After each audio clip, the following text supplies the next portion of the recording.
ប្រជុំនិទានជាដករឿងកុដលមេនុបក្នុងការកន្លងទៅហើយមានព្រះមហាក្សត្រីមួយព្រះអង្គព្រះនាមព្រហ្មទត្តសោយរាជសម្បត្តិក្នុងក្រុងពេរិណសីកាលនោះព្រះបរមគ្រូទ្រង់សោយព្រះជាតិក្នុងត្រកូលអ្នករបាំមាននាមប្រកាសថាកុដលមេនុបព្រះអង្គខិតខំសិក្សាអក្សរសាស្ត្ររបស់អ្នករបាំបានចេះដឹងស្មាត់ពិតប្រាកដកិត្តិស័ព្ទរបស់ព្រះអង្គក៏ល្បីទូទៅពេញសកលលោកព្រះបាទព្រហ្មទត្តបានជ្រាបដំណឹងថាកុដលមេនុបចេះដឹងនៅចម្រៀងតួតន្ត្រីល្បីល្បាញដូច្នោះហើយក៏ហៅមកឲ្យដេញពិនថ្វាយឯពិនរបស់កុដលមេនុបនោះមានខ្សែ7បើដេញកាលណាសំឡេងពិននឹងចម្រៀងវិញចូលគ្នាតែមួយពីរោះក្រៃពេកហាក់បីដូចជាតួតន្ត្រីទឹកព្រះបាទព្រហ្មទត្តទ្រង់ព្រះសណ្ដាប់ហើយមានប្រតិយត្រេកអរណាស់បានតាំងកុដលមេនុបនោះជាអាមាត្យធំបំផុតក្នុងក្រុងពេរិណសីឲ្យឈ្មោះថាកុដលលាចាទ្រង់ព្រះរាជទានរង្វាន់វិវត្តឲ្យជានិច្ចរាល់ខែដរាបដល់អស់ជីវិតកុដលលាចាការបបានប្រាក់រង្វាន់វិវត្តនោះហើយក៏យកទៅជាខាងក្រោយមកមានបុរសម្នាក់ឈ្មោះមុសលៈនៅក្នុងនគរឧជ្ជនីបានឮដំណឹងថាកុដលាចាជាសិលសាស្ត្រខាងរបាំតួតន្ត្រីយ៉ាងឯកដូច្នោះហើយក៏ចូលទៅសួរមេរៀនឯកុដលលាចាបានឃើញលក្ខណៈរបស់មុសលៈមេនុបនោះក៏ដឹងច្បាស់ថាមេនុបនេះជាមនុស្សមិនល្អអញមិនគួរឲ្យរៀនឡើយទើបប្រាប់ទៅមុសលៈមេនុបថាខ្ញុំគ្មានឱកាសបង្រៀនទេចូលអ្នកទៅរកអាចារ្យរៀនទៀតចុះពេលនោះមុសលៈមេនុបមិនព្រមទៅណាសោះក្រាញ់នៅបំរើមាតាបិតារបស់កុដលាចាបាននិយាយអង្វរឲ្យមាតាបិតានោះជួយសុំឲ្យបានរៀនកុដលាចាការបមាតាបិតារបស់ខ្លួននិយាយសុំឲ្យមុសលៈមេនុបរៀនដូច្នោះហើយក៏ព្រមឲ្យរៀនឯមុសលៈមេនុបជាមនុស្សមានបញ្ញាអាចរៀននៅសិលសាស្ត្រនោះចេះស្ទាត់ជំនាញដូចជាអាចារ្យរបស់ខ្លួនថ្ងៃមួយមុសលៈមេនុបគិតថាក្នុងលោកទាំងមូលមានតែព្រះបាទព្រហ្មទត្តដែលសោយរាជ្យក្នុងក្រុងពេរិណសីនេះជាមហារាជាធិរាជធំចម្បងជាងស្ដេចទាំងពួងគួរតែអញទៅស្ដែងសិលសាស្ត្រថ្វាយដល់ស្ដេចដើម្បីឲ្យមានកេរ្តិ៍ឈ្មោះល្បីទូទៅក្នុងលោកដូចជាអាចារ្យរបស់អញលួសគិតដូច្នេះហើយក៏និយាយអង្វរសុំឲ្យកុដលាចាជូនទៅបម្រើព្រះបាទព្រហ្មទត្តដើម្បីចិញ្ចឹមជីវិតតទៅឯកុដលាចាជាអ្នកមានសេចក្តីសង្គ្រោះបានឮដូច្នោះហើយក៏នាំមុសលៈមេនុបទៅថ្វាយព្រះបាទព្រហ្មទត្តហើយក្រាបទូលថាបបិទ្ធព្រះសមត្ថិទេពសូមប្រកាសណាជាម្ចាស់ជីវិតលើត្បូងជួយសង្គ្រោះដល់មុសលៈមេនុបនេះឲ្យទានព្រោះជាកូនសិស្សរបស់ទូលព្រះបង្គំមួយទៀតមេនុបនេះចេះដេញពិនវិសេសណាស់ព្រះបាទព្រហ្មទត្តទ្រង់ព្រះសណ្ដាប់ដូច្នោះហើយទ្រង់ប្រើមុសលៈមេនុបនោះឲ្យដេញពិនថ្វាយទ្រង់សពព្រះរាជហឫទ័យនិងសំឡេងពិននោះក៏ទទួលឲ្យនៅក្នុងការជាខាងក្រោយមកមុសលៈមេនុបបានចូលទៅសូម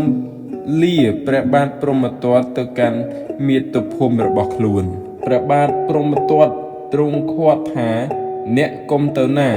ចាំអញឲ្យស័ក្តិនឹងវិវត្តពាក់កណ្ដាលបន្ទាប់ពីអាចារ្យរបស់អ្នកឯមុសលៈមេនុបជាមនុស្សអកតញ្ញូលួសទៅក្នុងអំណាចនៃសេចក្តីលោភៈបានឮដូច្នោះហើយក៏ទូលតបវិញថាក គុតទលៈលាចាគាត់ចេះស្មើនឹងទូលបង្គំដែរបើមហារាជពុំជឿហៅគាត់ឲ្យមកដេញពិនប្រឡងលបងមើលព្រះរាជាត្រាស់ថាបើដូច្នោះចាំអញឲ្យដំណឹងទៅគុតលៈលាចាកំណត់7ថ្ងៃទៀតឲ្យមកដេញប្រឡងនៅមុខព្រះរាជវាំងដំណឹងប្រឡងពិននោះក៏ល្បីទូទៅពេញសកលលោកឯគុតលៈលាចាកាលបើបានទទួលព្រះរាជសារហើយក៏កើតសង្វេគក្នុងចិត្តបានគិតថាគុតលៈមានុបនេះជាមនុស្សនៅក្មេងកំពុងមានកម្លាំងច្រើនបើអញទៅដេញប៉ិនភ្នាល់នឹងវាមុខតែចាញ់វាមិនខានព្រោះចំណេះទាំងប៉ុន្មានបានបង្រៀនវាអស់ឥតសល់អញពុំគួរទៅភ្នាល់នឹងវាឡើយហើយចុះស៊ូស្លាប់ទៅកើតទៀតល្អជាងកុំនៅឲ្យឃើញមុខអកតញ្ញូគិតដូច្នោះហើយក៏ដើរទៅចងកក្នុងព្រៃរៀបនឹងចងកបាននឹកឃើញដល់មាតាបិតាចាស់ជរាក៏ត្រឡប់មកវិញមកដល់ផ្ទះហើយនឹកឃើញសពគ្រប់ទៅចងកទៀតគ្រាន់តែទៅមកយ៉ាងនេះអស់6ថ្ងៃដោយសេចក្តីអាល័យចំពោះមាតាបិតាដល់ថ្ងៃជាគម្រប់7ទៅចងកទៀតដោយអំណាចកតញ្ញូតាចិត្តក៏ក្តៅក្រហាយដល់ពិភពសកទេវរាជសកទេវរាជបានជ្រាបថាគុតលៈលាចានេះមានទុក្ខធ្ងន់ណាស់តើថ្ងៃនេះត្រូវទៅដេញពិនភ្នាល់នឹងមុសលៈមានុបម្យ៉ាងទៀតគាត់ត្រូវជាអាចារ្យរបស់អញក្នុងជាតិមុនអញគួរតែទៅជួយគាត់ខានពុំបានក៏ហោះចុះមកបង្ហាញខ្លួនដល់គុតលៈលាចាហើយសួរថាលោកអាចារ្យមានទុក្ខដូចម្ដេចចាំខ្ញុំជួយគុតលៈលាចាដំណើររឿងរ៉ាវប្រាប់សពគ្រប់សកទេវរាជបានជ្រាបហើយនិយាយថាសូមលោកអាចារ្យនិមន្តទៅដេញពិនភ្នាល់នឹងមុសលៈមានុបចុះឥឡូវចិត្តដល់ពេលហើយលោកអាចារ្យកំព្រួយអសោះខ្ញុំនេះជាព្រះឥន្ទត្រូវជាកូនសិស្សលោកអាចារ្យក្នុងជាតិមុនអ្នកដែលមានកូនសិស្សប្រហែលនឹងខ្ញុំនេះហើយកំព្រួយសោះឡើយទៀងតែឈ្នះពុំខានឯគុតលាចាកាលបើដល់ពេលហើយក៏ស្លៀកពាក់សម្ពុតអាវសល្អស្អាតលីពិនមានខ្សែ7ចូលទៅកាន់ទីប្រជុំថ្វាយបង្គំព្រះបាទព្រហ្មទណ្ឌហើយឡើងទៅលើតាំងខ្ពស់ជាមួយនឹងមុសលៈមានុបក្នុងពេលនោះមនុស្សទាំងឡាយជាច្រើនលាននាក់បានមកប្រជុំគ្នានៅមុខព្រះបរមរាជវាំងដើម្បីមើលពិធីភ្នាល់ពិនគុតលាចាមុននឹងលើកពិនឡើងដេញបានអើតមើលទៅអាកាសហើយឃើញព្រះឥន្ទកាន់ពិនមាសមានពណ៌ដូចភ្នៅទុំស្ថិតនៅពីលើក៏នឹកសង្ឃឹមថាជ័យជំនះនឹងមានដល់អញពុំខានឯមនុស្សទាំងឡាយមើលព្រះឥន្ទនោះមិនឃើញឡើយគុតលាចានិងមុសលៈមានុបចាប់ដេញពិនមួយបត់ដំបងស្មើគ្នាដល់បត់ទី2ព្រះឥន្ទឲ្យសញ្ញាដល់គុតលាចាឲ្យបណ្ដាច់ខ្សែពិនរបស់ខ្លួនមួយចេញសំឡេងពិនរបស់គុតលាចាក៏កាន់តែពីរោះឡើងព្រះឥន្ទចេះតែឲ្យបណ្ដាច់ខ្សែម្ដងមួយដរាបនៅសល់តែខ្សែមួយសំឡេងពិនសល់តែខ្សែមួយសំឡេងពិនក៏រឹងរឹតតែពីរោះឡើងជាអស្ចារ្យឮសូរ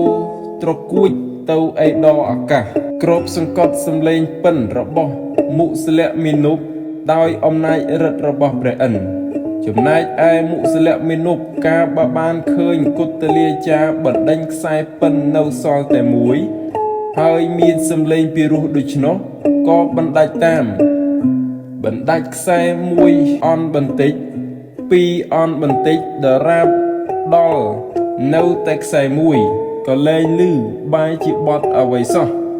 ពួកមហាជនទាំងឡាយក៏ស្រែកហូឲ្យពោសັບសាធុការដល់គុតលាចា មានសំឡេងកកកងហាក់ដូចជាត្រុតផែនដីពេលនោះព្រះបាទព្រហ្មទណ្ឌបានប្រើរាជអាមាត្យឲ្យយកច្រវាក់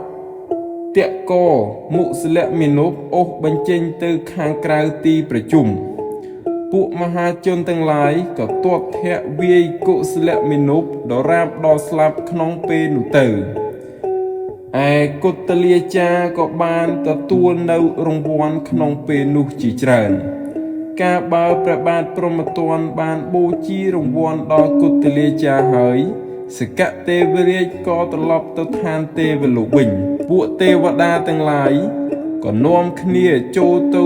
សួរសកទេវរាជថាបបិទ្ធមហារាជអំបញ្ញមិញនេះស្ដេចយាងទៅទីណាសកទេវរាជប្រាប់ថា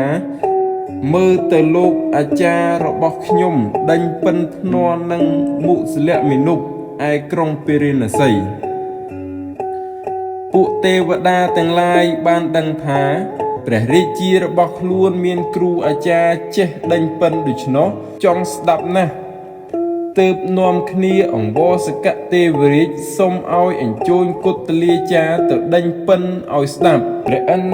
ក៏ប្រើមាតុលិទេវបុត្រឲ្យយកវិញយន្តរថចុះមកអញ្ជើញគុតលាចារ្យទៅឋានត្រៃត្រឹងទៅដល់ពួកទេវបុត្រទេវធីតាក៏នាំគ្នាមកចោមរោមជុំចិត្តហើយអញ្ជើញឲ្យដេញពិនឲ្យស្ដាប់គុតលាចារ្យនិយាយថាខ្ញុំតាំងពីចេះពុំដែលដេញអត់ឈ្នួលទេព្រោះខ្ញុំតែងចិញ្ចឹមជីវិតដោយសារថ្លៃឈ្នួលដេញពិនប៉ុណ្ណោះព្រះឥន្ទបានឮហើយសួរថាលោកអាចារ្យត្រូវការរបស់អ្វីខ្ញុំបូជាគុតលាចារ្យឆ្លើយថា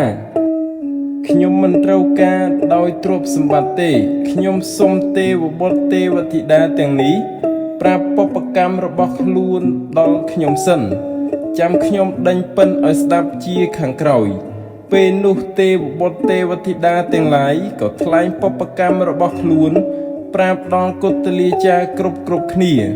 ទើបគុតលាចារ្យដេញពិនឲ្យស្ដាប់លួសចប់ហើយមេត្តលិទេវបុត្រក៏ជូនគុតលាចារ្យមកមនុស្សលោកវិញ